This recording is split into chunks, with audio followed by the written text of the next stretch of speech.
সংকট কাটিয়ে কিছুটা ঘুরে দাঁড়াচ্ছে দুর্বল ব্যাংকগুলো। কাউন্টারে লেনদেন প্রায় স্বাভাবিক এবং আতঙ্কিত হয়ে টাকা ওঠানোর যে প্রবণতা তাও কমেছে।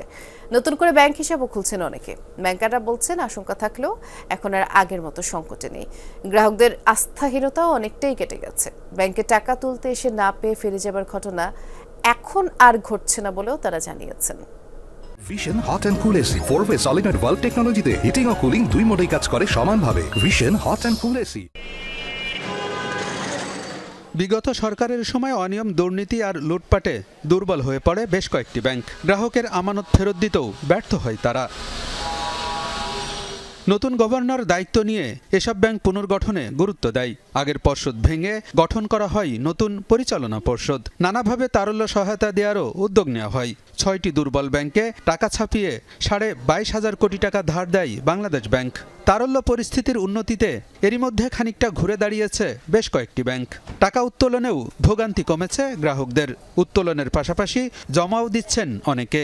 আগে একটু সমস্যা ছিল, টাকা যখন চেক দিত মানুষের বেশি টাকার, তখন কম দেওয়ার জন্য করতো। এখন মোটামুটি যা চাই দেয়। খবর শুনে আতঙ্কে অনেকে টাকা তুলে নিয়েছিলাম। এখন তো আল্লাহর রহমতে আস্তে আস্তে সব ফিরেছে যে আমি টাকা জমা দিয়েছি। আমাদের খরচের টাকা উঠাতে এসে আমাদের কোনো অসুবিধা হয়নি, আমরা তো যথাসময়ে পেয়ে গেছি। আগে তো শুনছি যে সমস্যা ছিল, সমস্যা ভালো হয়েছে, জমা দিতে আছে, কোনো সমস্যা নেই।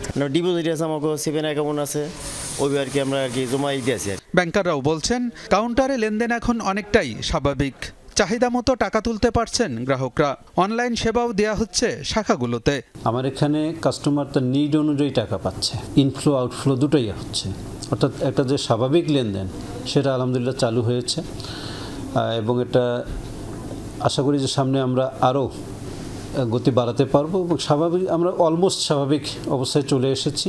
আমাদের গ্রাহকদের আমরা সর্বাত্মক সুবিধা আমরা দিতে পারছি এবং তারা আশ্বস্ত হয়েছে আমাদের সাথে ব্যাংকিং করছে। আমাদের এখানে প্রতিদিন প্রায় 50 থেকে 60টা অ্যাকাউন্ট ওপেন হচ্ছে।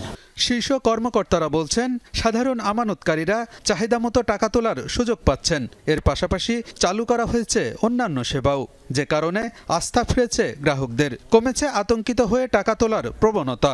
নগদ লেনদেনে এখন বড় ধরনের কোনো সংকট নেই বলেও জানান ব্যাংকাররা।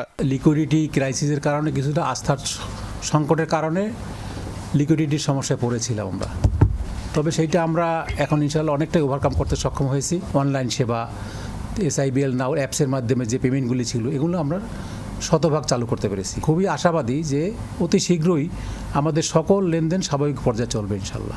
আগের আতঙ্কটা এখন নাই। আতঙ্ক বলতে আমি বোঝাচ্ছি যে আমি গেলে টাকা পাবোই না, এরকম একটা অবস্থা নাই।